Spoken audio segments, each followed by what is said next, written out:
નમસ્કાર પ્યારે દોસ્તો, ધોરણ 12 ફિઝિક્સ એમાં આગળ જઈએ. ઓકે, ચાલો તો ચુંબકત્વ અને દ્રવ્ય આજે ચેપ્ટર નંબર 5 આપણે સ્ટાર્ટ કરીશું. બરાબર ધ્યાનથી સાંભળજો. ચેપ્ટર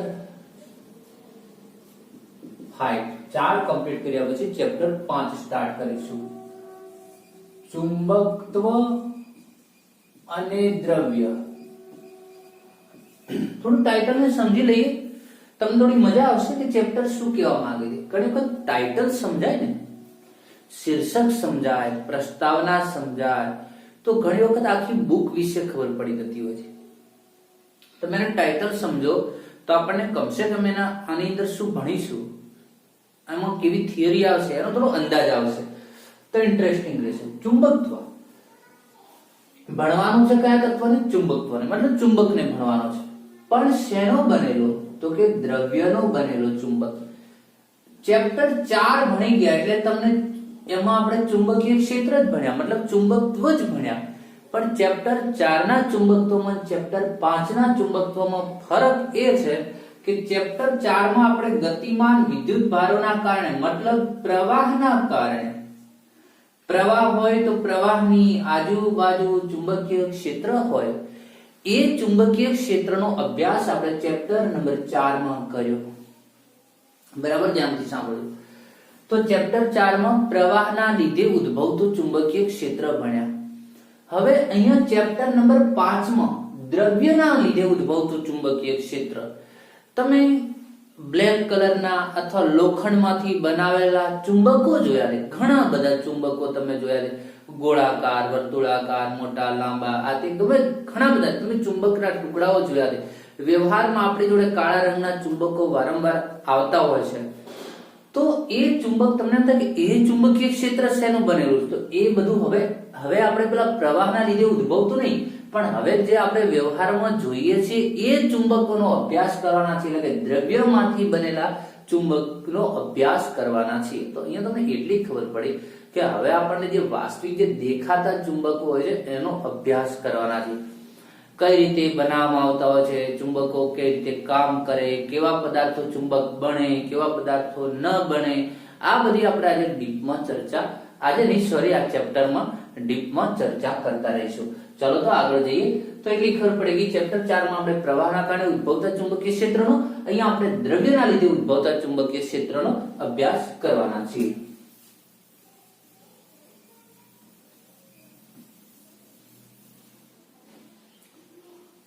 હવે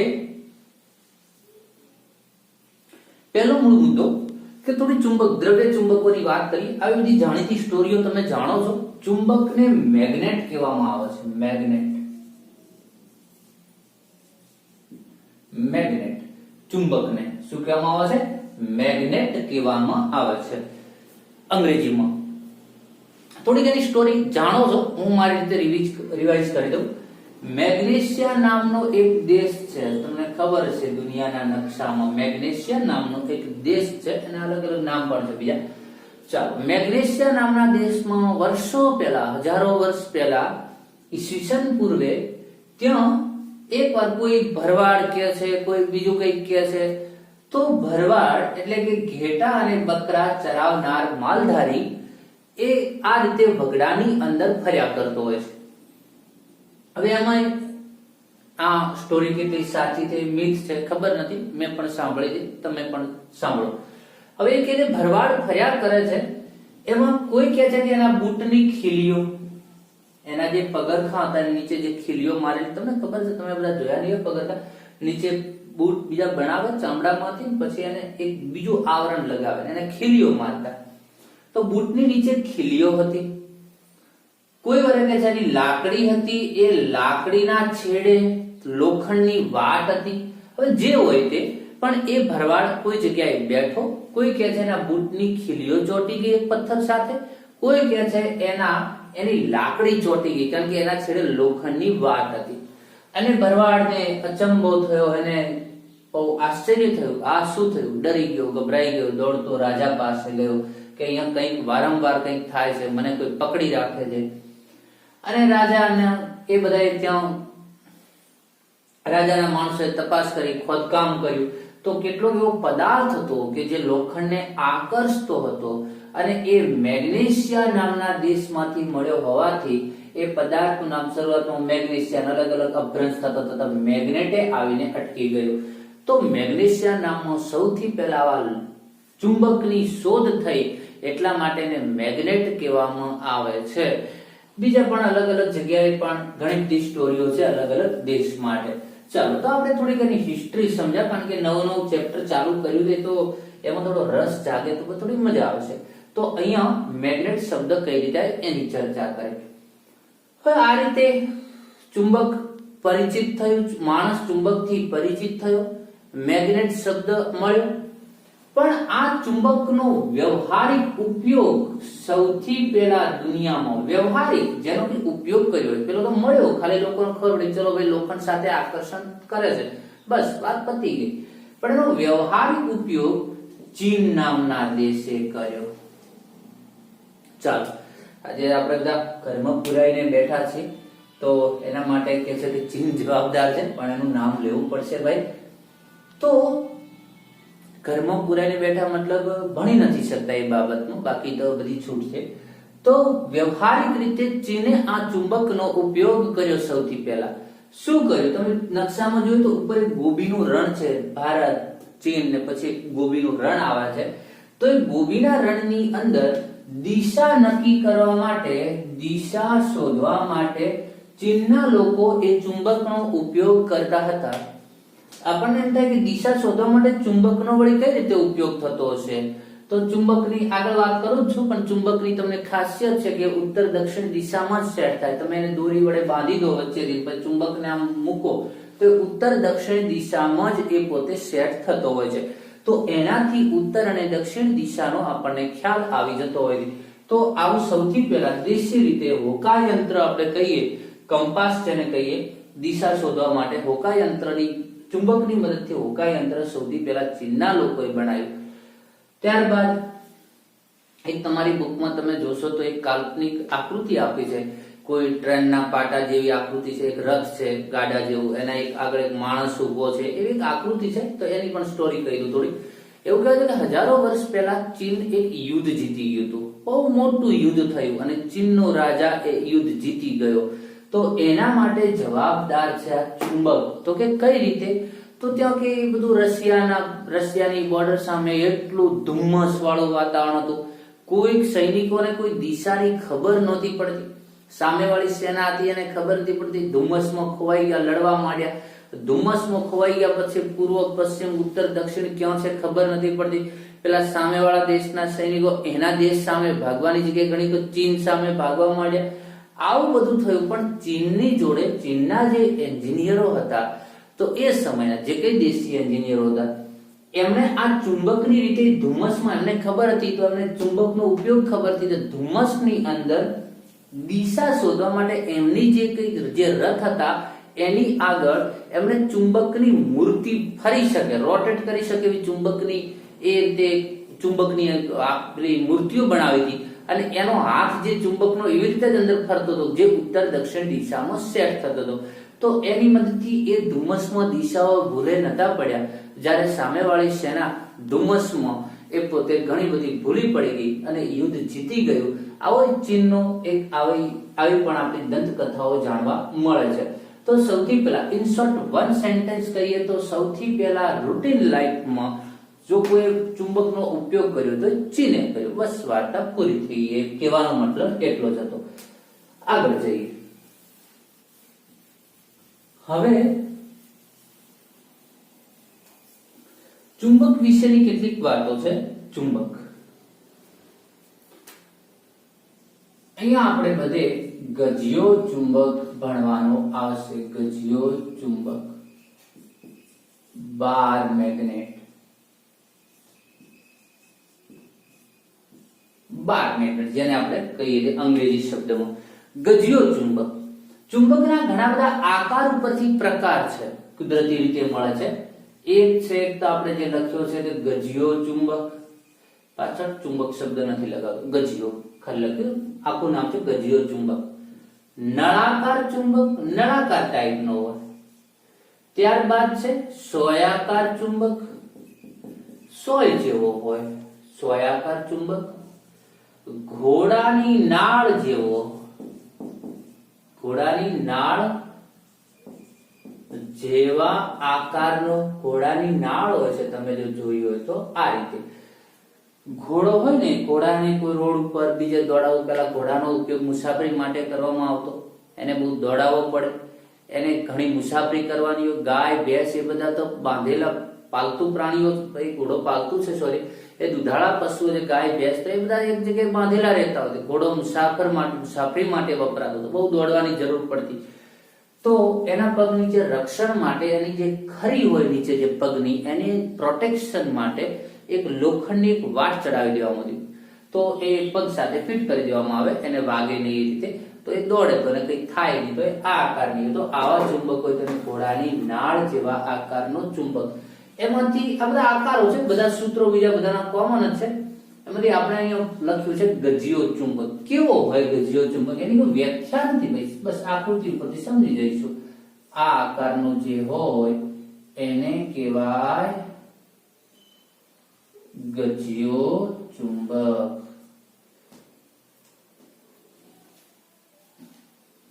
એન એસ, એક છેડો એન ધ્રુવ છે, બીજો છેડો એસ ધ્રુવ છે, આને આપણે કહીશું ગજિયો ચુંબક. ચાલો, તો આવા આકારના ચુંબકને ગજિયો, ટૂંકમાં ચોસલું હોય તો ગજિયો ચુંબક કહેવાય. ઓકે, ગજિયા ચુંબકની કેટલીક ખાસિયતો છે કે ગજિયો ચુંબક, કોઈ પણ ચુંબક હોય જો કે, પણ અહીંયા આપણે ગજિયો ચુંબક લખ્યું એટલે ગજિયા માટે જ ભણીએ. ગજિયો ચુંબક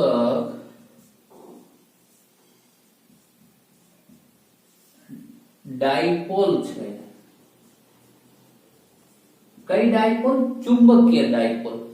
ચેપ્ટર 1 માં તમે ભણ્યા હતા વિદ્યુત ડાયપોલ, ચેપ્ટર 1 અને 2 માં. ત્યારે આપણે ચેપ્ટર 4 ની અંદર પણ કહ્યું હતું, ડાયપોલ વિશે વાત કરી. ફરીથી યાદ કરાવી દઉં કે જેમાં બે ચુંબકના ધ્રુવો હોય N અને S, તો બે ધ્રુવ હોય, એક ધ્રુવ હોય તો એને મોનોપોલ કહેવાય. મોનોપોલ કહેવાય. બે ધ્રુવ હોય તો એને ડાયપોલ કહેવાય. તો એ બે ધ્રુવ છે એટલે એને આપણે ડાયપોલ કહીશું. તો ગજિયો ચુંબક ડાયપોલ છે. કેમ ડાયપોલ છે? તો કે એને બે ધ્રુવ છે એટલા માટે. ડાયપોલની દિશા થયેલી છે વાત, ફરીથી કહી દઉં. ડાયપોલની દિશા S થી N તરફ હોય છે. ચાલો, ત્રીજું સેન્ટેન્સ. ગજિયા ચુંબક એટલે કે કોઈ પણ ચુંબક, અહીંયા કોઈ ગજિયો લખું તો બધા ચુંબકો માટે સાચું છે. ચુંબકમાં મોનોપોલ એટલે કે એક ધ્રુવ, એક ધ્રુવ તો ડાયપોલ કહેવાય. ચુંબકમાં મોનોપોલ એટલે કે એક ધ્રુવ શક્ય નથી. વિદ્યુત ડાયપોલમાં યાદ રાખજો, વિદ્યુત ડાયપોલ -q +q. તો જરૂરી નથી કે માઇનસ ને પ્લસ બે ભેગા જો એકલો જ હોય. +q ખાલી વિદ્યુત પર +q પણ પડ્યો, કોઈ જગ્યાએ -q એકલો પણ હોઈ શકે. જ્યારે ચુંબકની અંદર આ રીતે એકલો N અને એકલો S એટલે કે એકલો ધ્રુવ કદી શક્ય હોતો નથી, બે ધ્રુવ જ હોય. સમજીએ, થોડી વાત કરી તો આ વાક્ય તમે એનો અર્થ શું સમજી, ભૌતિક અર્થ સમજી ગયા. હવે એને સાબિત કરીશું કે એવું કઈ રીતે થતું હોય. હવે આપણને એમ થાય કે સર કેમ એકલો ધ્રુવ શક્ય ન હોય? આ ગજિયો ચુંબક છે એને વચ્ચેથી તોડી નાખો, વચ્ચેથી તોડી નાખીએ. થોડું એક્સ્ટ્રા અહીંયા રફ કામ કરું, ધ્યાનથી સાંભળજો. આ ગજિયો ચુંબક છે N અને S, વચ્ચે તેને બ્રેક કરી નાખો, તોડી નાખો, તો એકલો ધ્રુવ બની જશે. હા, તમારું આઈડિયા સાચો ને તમારો, પણ એનાથી શું થાય જોઈએ. હવે એની પહેલા હું તમને એ સમજાવી દઉં કે N ધ્રુવ એટલે શું અને S ધ્રુવ એટલે શું. ભાઈ આ ચેપ્ટર ને કોઈ ભણતા હોય એમને રિક્વેસ્ટ છે મિત્રો કે આની પહેલા મેં ચોથું ચેપ્ટર આખું કમ્પ્લીટ કરી દીધેલું છે. YouTube ઉપર 30-35 લેક્ચર છે, તો એ બધા લેક્ચરને જોઈ લેવા, વ્યવસ્થિત સ્ટડી કર્યા પછી આને કરશો તો સારું રહેશે. એવું નથી કે એને કર્યા પછી જ આખો સ્ટડી આને કરો, પણ રૂટીન બેને જોડે જોડે જ કરશો તો પણ વાંધો નથી. જે લોકો ચોથું ચેપ્ટર ક્લિયર કર્યું છે એમના માટે વાંધો નથી. ઓકે, ચાલો તો કેટલીક વાતો અહીંયા તમને ન પણ સમજાય, કારણ કે મેં આગળના ચેપ્ટરમાં કેટલીક વાતો કરેલી છે. એન ધ્રુવ, એક એસ ધ્રુવ. એન ધ્રુવ કોને કહેવાય ચુંબકનો? એસ ધ્રુવ કોને કહેવાય? તો કે ચુંબક હોય ને એનામાંથી રેખાઓ નીકળતી હોય, રેખાઓ નીકળી એસ માં જતી હોય, રેખાઓ નીકળીને એસ માં જતી હોય છે. આવી જૂની ને જાણીતી આકૃતિ છે. હું ભણતો ત્યારે આવતી હતી, તમે ભણ્યા, તમે પણ ક્યાંક પ્રાથમિકમાં માધ્યમિકમાં ભણ્યા હશો. આવી આકૃતિ હોય છે. તો ચુંબકના એક છેડામાંથી રેખાઓ હંમેશા નીકળે અને બીજા છેડામાં જઈને સમાય, આ નિયમ છે. તો જે છેડામાંથી રેખાઓ બહાર નીકળે, આઉટપુટ મળે, મતલબ બહાર નીકળે, એ ધ્રુવને કહેવાય એન ધ્રુવ. જેમાં રેખાઓ સમાય એને કહેવાય એસ ધ્રુવ. વાત બરાબર મગજમાં ફિટ કરી દો. જે બાજુ રેખાઓ નીકળે ત્યાં એન ધ્રુવ, જે બાજુ રેખાઓ સમાય ત્યાં એસ ધ્રુવ. આ એક નિયમ છે. ઓકે, ચાલો હવે ધ્યાનથી સાંભળજો. આપણો મુદ્દો, મૂળ મુદ્દો શું? તો મોનોપોલ શક્ય નથી. તો મેં તમને કહ્યું કે આપણે વચ્ચેથી કાપી નાખીએ, ચુંબકને તોડી નાખીએ, એકલો એન ધ્રુવ મળી જાય. એક ટુકડો એન થઈ ગયો, એક ટુકડો એસ થઈ ગયો. પણ એવું નથી બનતું. કેમ નથી બનતું એ મારે તમને સમજાવવું છે. એની આ માથાકૂટ છે ભાઈ. કેટલીક વાતો હું લખાવતો નથી, બોલીને નીકળી જાઉં છું. મિત્રો, તમે વિડીયોને સ્ટોપ કરી, પોઝ કરી, રિવર્સ કરી અને લખતા જજો, નોટ કરતા જજો. હું હમણાં બોલ્યો જે બાજુથી રેખાઓ બહાર નીકળે એ બાજુ એન ધ્રુવ હોય, જ્યાં બાજુ સમાય એ બાજુ એસ હોય. તો મેં લખાયું નથી, નોટ નથી કરી, બોલીને નીકળી ગયો. તમે નોંધ કરી રાખજો. યાદ રહે તો બરાબર, ના રહેતું હોય તો ક્યાંક નોંધ કરી નાખો ચોપડામાં. હવે આ ચુંબક છે, ધારો કે એન અને એસ. ચુંબકમાં હંમેશા એક છેડામાંથી રેખાઓ નીકળે છે, એક છેડામાં સમાય. અહીંથી મેં વચ્ચેથી ચુંબકને તોડી નાખ્યો તો આ ટાઈપનું મળ્યું.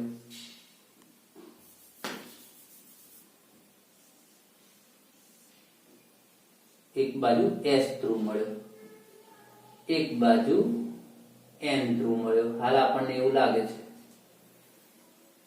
તો અહીંથી જે રેખાઓ નીકળતી હતી એ હવે જશે કે આમ જ રહી જશે? ના, જે રેખાઓ વચ્ચેથી કાપ્યા પછી જે રેખા છે અહીંયા જતી હતી, આ તો ટુકડો વચ્ચેથી નીકળી ગયો, તો એ રેખા અહીંયાથી આવીને આટલે આવી જશે.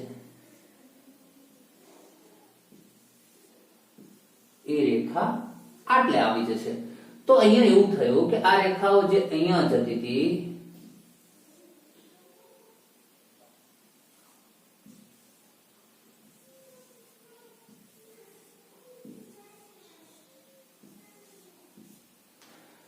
તો અહીંયા આવી ગઈ. જે એસ હતો કે જેમાં આ રેખાઓ અંદર દાખલ થતી હતી, અહીંથી નીકળતી હતી, હવે ક્યાં જશે? એન તો અહીંયા છે. તો એસ ની અંદર એવું થયું કે જ્યાં એસ હતો એમાં જે રેખાઓ આવતી હતી અહીંયા હવે જે એન સુધી જતી ને અહીંયાથી નીકળવા માંડશે. અહીંથી નીકળી પાછી આવશે. તો અહીંથી નીકળવા માંડશે.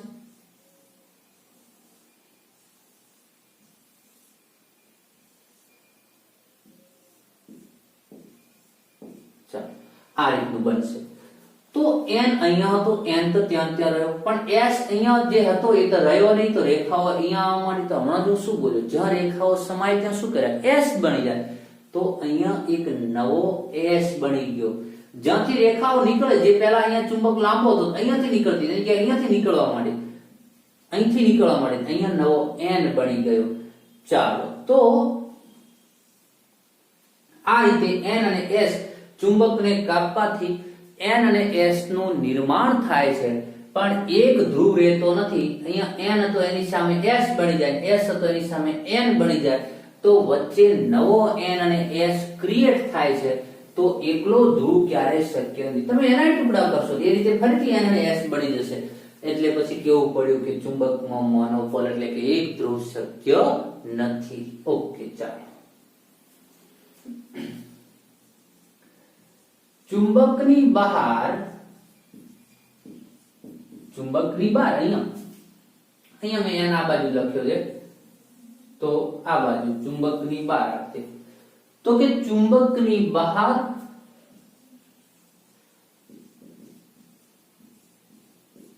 ચુંબકીય ક્ષેત્ર રેખાઓ N થી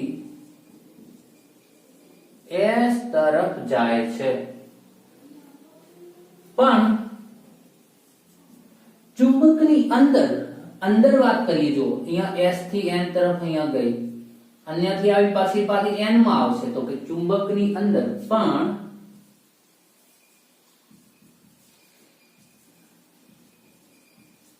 ચુંબકની અંદર S થી N તરફ જાય છે, બહારના ભાગે N થી S, પણ અંદરના ભાગે એની જ રેખાઓ પાછી S થી N. રેખાઓ ક્યારેક બ્રેક નથી થતી, એ બંધ ગાળો રચે છે. ધારો કે અહીંયા N થી નીકળી S આવીને પાછી અહીંયા N માં આવે, તો કે ચુંબકીય ક્ષેત્ર રેખા, એ આપણે એની લાક્ષણિકતામાં સમજીશું. ચુંબકીય ક્ષેત્ર રેખા બંધ ગાળો રચે છે, પછી કહીશું. આ ચુંબક વિશેના ગુણધર્મો છે. હજુ એક બીજો લખીએ. ચુંબકને મુક્ત કરતા, મતલબ કોઈ દોરી સાથે બાંધીને લટકાવવામાં આવે તો એ ચુંબકને મુક્ત કરતા તે ઉત્તર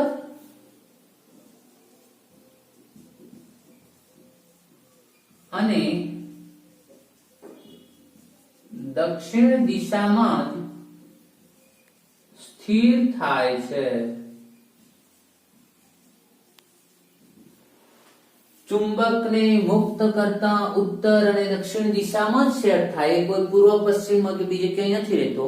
એ ગમે ત્યાં તમે લટકાવી ભ્રમણ કરાવી છોડી દો તો ઉત્તર દક્ષિણ દિશા હશે એ તરફ જ સેટ થતો હોય છે.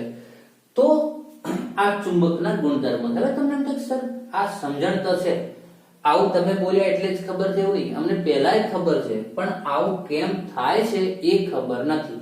ચાલો થોડીક એની વાત કરી દઈએ. હવે જેમ તમને મોનોપોલ કેમ હોય છે મેં ડીપમાં સમજાયું, એવી રીતે આ સેન્ટેન્સને આને પણ મેં ડીપમાં સમજાવ્યું કે કઈ રીતે S થી N થી S જાય, અંદર કઈ રીતે S થી N જાય. ચુંબકને મુક્ત કરતા તે દક્ષિણ અને ઉત્તરમાં કઈ રીતે સેટ થાય છે એની પણ હું વાત કરી દઉં, સમજાવી દઉં કે ચુંબક હંમેશા, તમે આવું પહેલેથી સાંભળતા આવ્યા છો, પણ કેમ સ્થિર થાય છે નહીં સાંભળ્યું, હું કહી દઉં. તો ચુંબક, પૃથ્વી એક ચુંબક છે, આવું તમે સાંભળ્યું હશે, ન સાંભળ્યું તો સાંભળી લો. પૃથ્વી પોતે એક ચુંબક છે. પહેલી વાત એ છે મિત્રો, ચુંબકની સામાન્ય સંકલ્પના શું હોઈ શકે? ચુંબક કોને કહેવાય? જેની આજુબાજુ ચુંબકીય ક્ષેત્ર ઉત્પન્ન થાય, મતલબ જે પોતે ચુંબકીય ક્ષેત્ર ઉત્પન્ન કરે એને ચુંબક કહેવાય. જો મારી આજુબાજુ ચુંબકીય ક્ષેત્ર હોય, એવો નથી કે હું એવું કાળો ડિબંગ બની જઈશ ચુંબક જેવો. હું આવો માણસ જ રહીશ, ભણાવીશ, બધું જ કરીશ, પણ મારી અંદર ચુંબકીય ગુણધર્મો છે, ચુંબકીય ક્ષેત્ર ઉત્પન્ન થાય છે, તો હું એક શિક્ષક માણસની સાથે સાથે ચુંબક પણ છું. ખ્યાલ આવ્યો?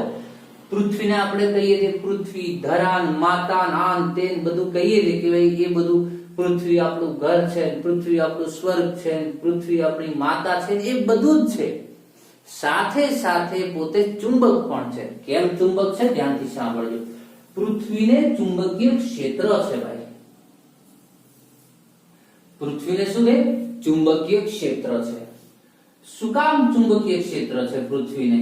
તો એને તો બહુ લાંબી સ્ટોરીઓ છે. શરૂઆતમાં જ્યારે વૈજ્ઞાનિકોને કોઈ ખબર નથી. એક રસપ્રદ થોડી વાત કરું છોકરાઓ, કે જેટલું આજે માણસ કેમ પહોંચી ગયો, તો કે છેક મંગળ મિશન મોકલ્યા, મંગળ મિશન ઉપર લેન્ડિંગ કર્યું. મંગળ ઉપર આપણે તો ઓર્બિટર મોકલ્યું છે, બીજા જે 2-3 દેશ છે એમણે તો ત્યાં મંગળ ઉપર લેન્ડિંગ કર્યું છે. ચંદ્ર ઉપર તો છે જ, પણ 1969 માં છે નીલ આર્મસ્ટ્રોંગ ચંદ્ર ઉપર પહોંચ્યા હતા. મંગળ ઉપર છે માણસ પહોંચ્યો. મંગળ થી આગળ હવે તો એક બેલ્ટ છે, ત્યાં સુધી નાસાના સંશોધનો થઈ રહ્યા છે. તો માણસ બહુ બધું જાણે છે અંતરિક્ષમાં, ઘણું બધું જાણે છે, બહુ દૂર દૂર સુધી એ પોતે જાણે છે, પણ પેટાળ વિશે, પૃથ્વીની અંદર બહુ જાણતો નથી. કારણ કે નથી વિઝિબલ, નથી અંદર જઈ શકાતું, નથી જોઈ શકાતું.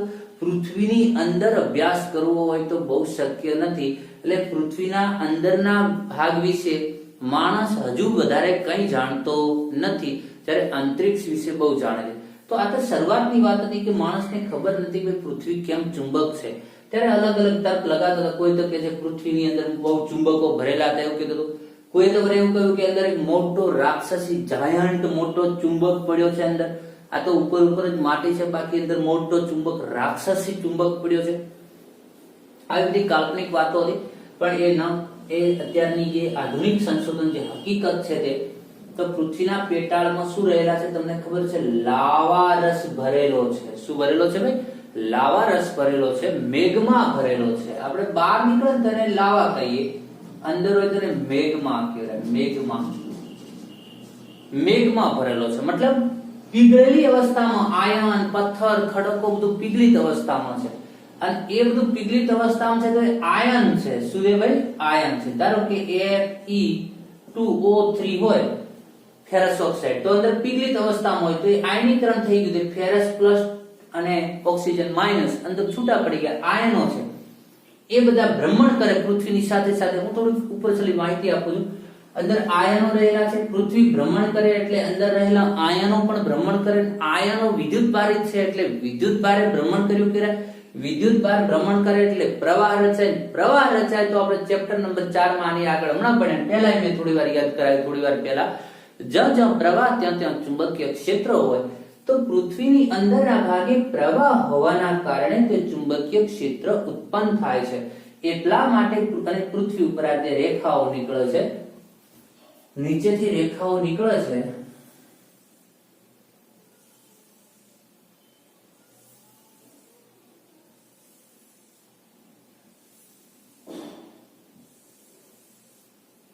આ રીતે નીચેથી રેખાઓ નીકળ્યા કરે છે અને અહીંયા આવીને સમાય છે.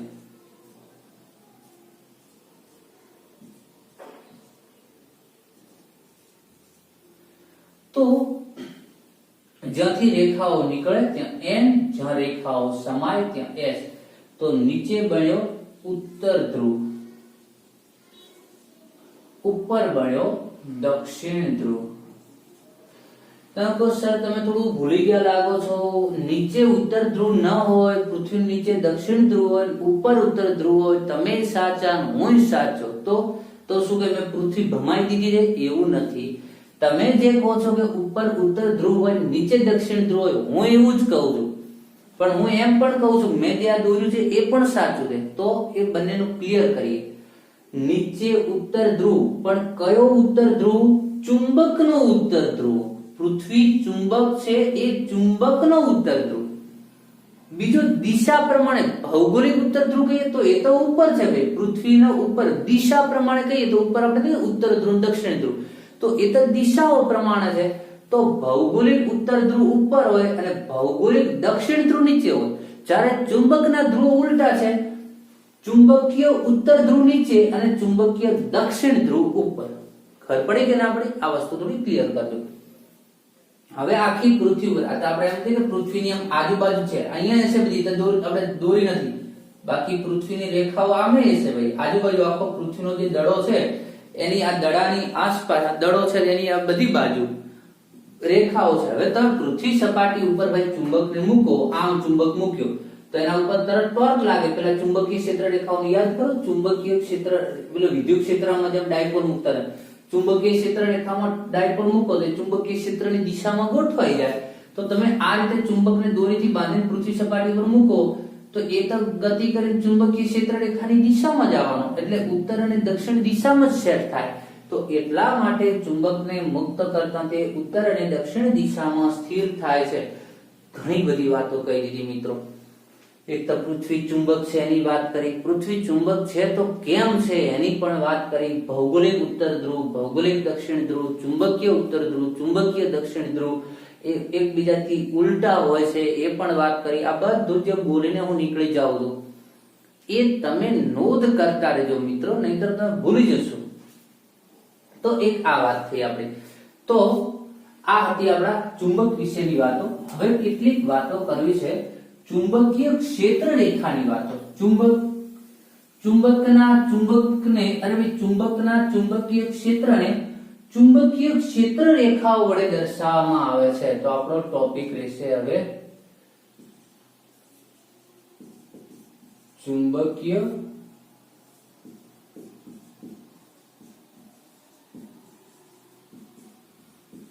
क्षेत्र रेखाओं। चलो पहली बात है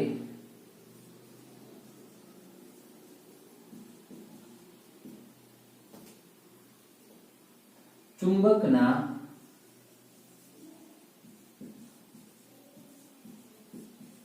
चुंबकीय क्षेत्र ने जे रेखाओं वडे दर्शावाय छे तेने चुंबकीय क्षेत्र रेखाओं कहे छे। चुंबकना चुंबकीय क्षेत्र ने जे रेखाओं वडे दर्शावाय छे तेने चुंबकीय क्षेत्र रेखाओं कहे छे। एक आ पहलो मुद्दो। चुंबकीय क्षेत्र रेखाओं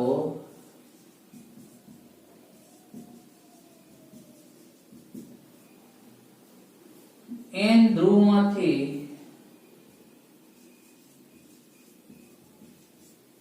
एन ध्रुव थी निकली एस ध्रुव में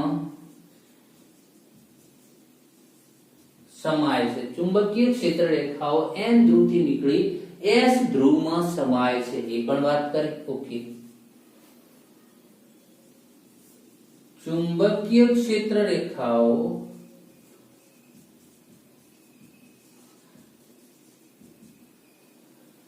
चुंबकीय क्षेत्र रेखाओं हमेशा बंद गाळो रचे छे। चुंबकीय क्षेत्र रेखाओं हमेशा बंद गाळो रचे छे। आ न समजाયું હું તમને કહી દઉં। જો કે વાત તો થઈ છે, આકૃતિ ડ્રો થઈ ગઈ છે, ખાલી એને ક્લિયર કરવાની જરૂર છે। ચુંબकीय क्षेत्र रेखाओं हमेशा बंद गाळो रचे छे। કઈ રીતે સમજીએ।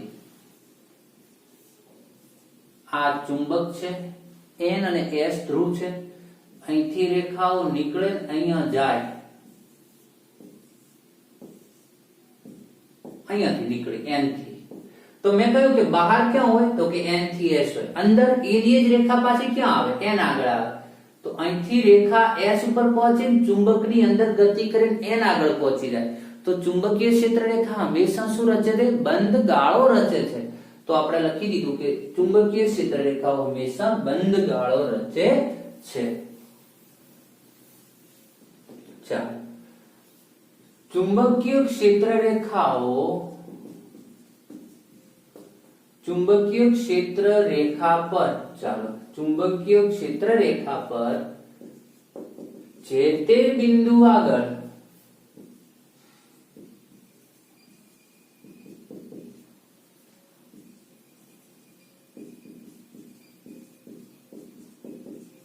चुंबकीय क्षेत्रनी दिशा ते बिंदु आगळ દોરેલા સ્પર્શકની દિશામાં હોય છે। चुंबकीय क्षेत्र रेखा पर जे ते बिंदु आगळ चुंबकीय क्षेत्रनी दिशा ते बिंदु आगळ દોરેલા સ્પર્શકની દિશામાં છે। કઈ રીતે? ધારો કે આપણે કહ્યું આ ચુંબकीय क्षेत्र रेखा છે, तो અહીંયા આ બિંદુએ ચુંબकीय क्षेत्रनी दिशा ક્યાં? તો કે એ બિંદુએ દોરેલા સ્પર્શકની દિશા। આ બિંદુએ ક્યાં? તો કે તે બિંદુએ દોરેલા સ્પર્શકની દિશામાં। ચાલો બીજી વાત, બે ચુંબकीय क्षेत्र રેખાઓ એટલે કે બે રેખાઓ, હવે ટૂંકમાં અહીંયા રેખાઓ એટલે ગણિતની રેખાઓ નથી, તમને ખબર પડી ગઈ છે। બે રેખાઓ અથવા લખી દો બે चुंबकीय क्षेत्र रेखाओं एक बीजीने छेदती नहीं, एक बीजीने छेदती नहीं, क्यारेक 2 માર્ક્સનો પ્રશ્ન પૂછાઈ શકે છે. 4 લાક્ષણિકતાઓ લખવી પડે. ચુંબકીય ક્ષેત્ર રેખાઓની લાક્ષણિકતાઓ જણાવો, એની કેરેક્ટરિસ્ટિક. તો જે મેં વર્ણવી તે બે ચુંબકીય ક્ષેત્રોની એક રેખા એકબીજાને છેદતી નથી. હવે આપણને કેમ નહીં છેદતી હોય, તો જો કે કોઈ પ્રેક્ટિકલી વ્યાખ્યા છે, થિયોરિટિકલ, કે બે રેખાઓ માની લો કે આ રીતે છેદે છે, તો આ બિંદુ આગળ ચુંબકીય ક્ષેત્રની દિશા ક્યાં, તો આ રેખા પ્રમાણે જઈએ તો આ બાજુ સ્પર્શક મળે, આ રેખા પ્રમાણે જઈએ તો આ બાજુ મળે. તો એનો મતલબ ત્યાં ચુંબકીય ક્ષેત્રને બે દિશાઓથી, કોઈ પણ રાશિને એક બિંદુ આગળ બે દિશાઓ ન હોઈ શકે. એટલે જો એ છેદતી હોત તો આવો પ્રશ્ન ઉભો થવાનો હતો, પણ છેદતી જ નથી એટલે સારું રહ્યું. તો આ વાત હતી આપણી ચુંબકીય ક્ષેત્ર રેખાઓની લાક્ષણિકતાની. તો આજે કેટલીક બેઝિક વાતો ભણ્યા છે, હજુ આગળ ભણતા રહીશું. તો ટાઇટલ ઉપરથી સમજો કે અહીં આપણે દ્રવ્ય ચુંબક ભણી રહ્યા છીએ. હવે તમને હજુ પ્રશ્ન થાય, સર દ્રવ્ય ચુંબક તમે ભણ્યા એ તો તમે કહ્યું કે આ પદાર્થમાંથી બનેલો ચુંબક છે, પણ સારું હજુ એ પણ ખબર નહીં પડતી કે પદાર્થમાં ચુંબકીય ક્ષેત્ર આવ્યું ક્યાંથી, કેમ પોતે ચુંબક છે. એ પણ આગળ ભણતા જઈશું, એમ આપણને ખબર પડી જશે. એ બહુ ડીપમાં ભણીશું આપણે બધું. તો આજના લેક્ચરને આટલા સુધી રાખીએ મિત્રો, મળીએ નેક્સ્ટ લેક્ચરમાં.